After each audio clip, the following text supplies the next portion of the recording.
Yo, you can't be serious right now. Yo, Eagles is really 7-1 right now. Somebody is lying to me. Well, would you look at that? Won't he do it? Won't he do it? Won't he do it? What's good, folks? It's your boy Dookie back again with B.A.N.G. Budget and new gear reviews that we get the best bang for your tech dollars. Now, there seems to be like two worlds when it comes to PC.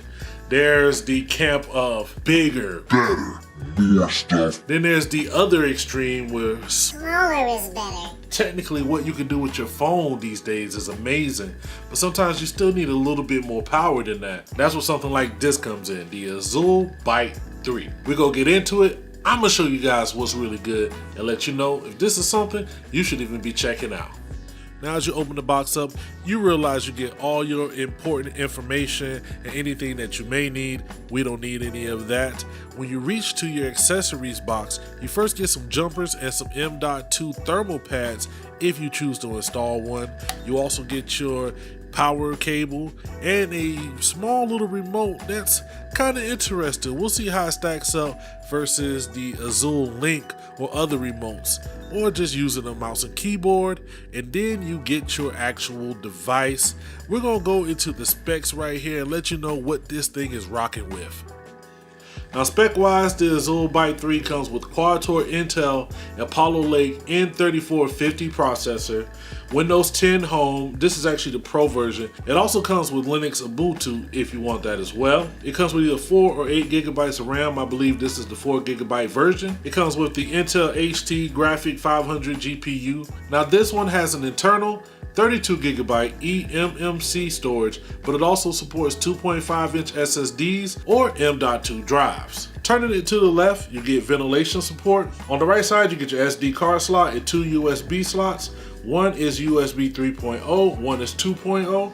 Around the back, you get your 3.5mm jack, your Kensington lock, 2 more USB 3.0 slots. You get your 1 gigabit Ethernet slot, HDMI and VGA, your 12-volt DC slot, and USB Type-C. Now, you may notice that this isn't the first product from Azulle that I've checked out here on this channel. I've tried out the Azulle Link, which is a all-in-one remote with a full QWERTY keyboard on the back. It's pretty handy, especially when you want to couch surf. I've also checked out the Azulle Access. Now, this had pretty much the same internals as the Azulle Byte 2. You know, but to have it in this form factor, this is probably one of the best ways to just turn any TV into a full-fledged computer. So it makes a device like this pretty interesting. What is the purpose of an Azulle Byte?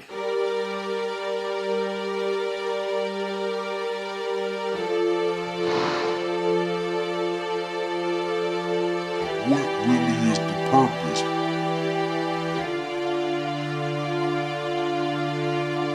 For me, what I would do, this would be my device that I set up at a monitor in my house for people who need to come over and use the internet. You know, you have family members, people who visit.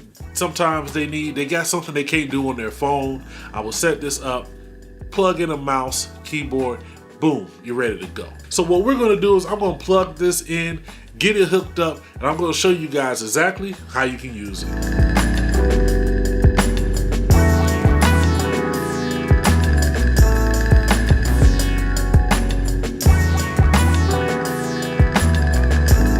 So I spent a little time with the Azulle Byte 3, and I gotta say, man, I actually really like these small little devices. Now, like I said, they're not for everyone. If you're looking for a powerful machine that you can, you know, run any app you throw at it with blazing fast speed, this ain't for you, you know.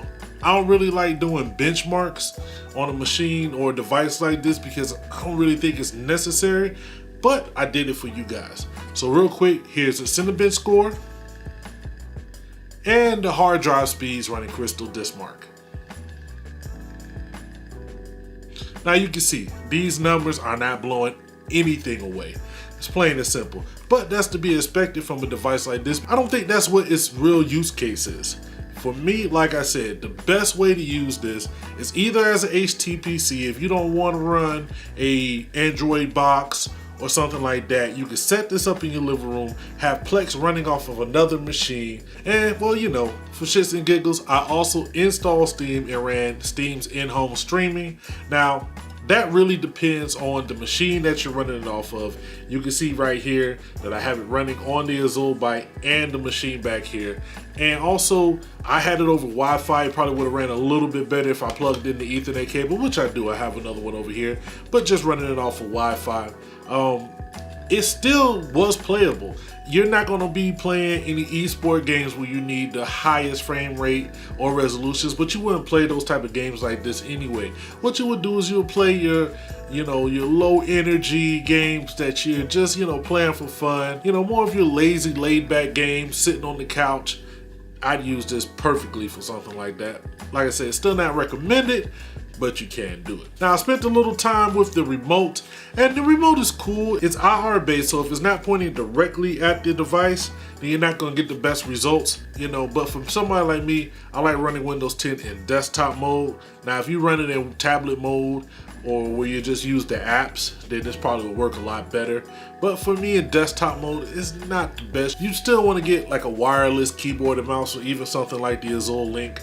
It has air mouse capabilities and a full QWERTY keyboard on the back. But I am glad that this does come with it. You can turn the volume up and down, access apps, bring them up, switch tabs between different windows. So it is not completely useless, but you will get the best experience if you're running a mouse and a keyboard or something like this. Over on Amazon, it's $199 for the direct model that I have. I think it's pretty interesting to get a full computer. You're not getting Windows 10 RT, you're getting Windows 10 Pro, which is pretty cool in itself. You can install any app on there, the ability to add another hard drive, whether it's SSD or M.2. If you want to put up a setup where your friends and your family aren't getting on your nice gaming computer to get on Facebook and stalk their exes, this might be a pretty interesting device for you. Alright, let me know down in the comments what you think, how you feeling it. I'm gonna get up out of here, alright? Got this game to watch. It's your Kinfolk Dookie. Holla at your boy.